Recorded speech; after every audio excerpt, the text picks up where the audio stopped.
पावसानं विमानतळाच्या टर्मिनल 1 वरील छताचा काही भाग कोसळून अपघात झाला।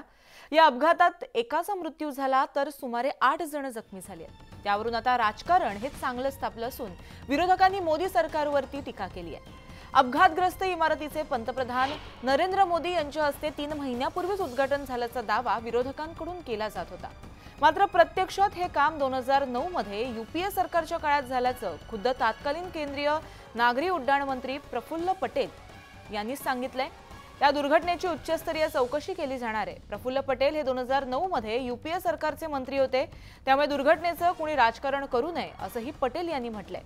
केंद्रीय राज्यमंत्री मुरलीधर मोहोळ यांनी या दुर्घटनेची उच्चस्तरीय चौकशी करण्याचे आदेश डीजीसीएला दिलेत।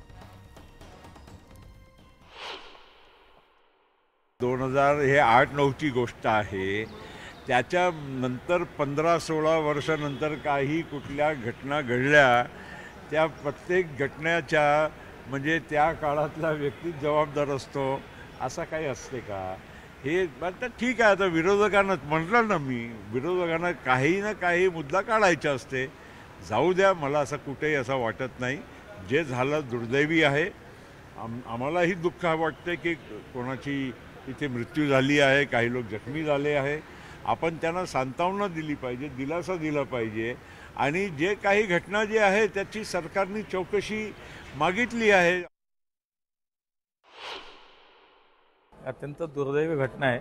साधारणतः जर आपण पाहिलं तर या सगळ्या प्रकरणामध्ये आता डीजीसीएच्या मार्फत आम्ही चौकशी समिती नेमली आहे आणि याचा रिपोर्ट आल्यानंतर पुढची कारवाई काय करायची हे ठरवू।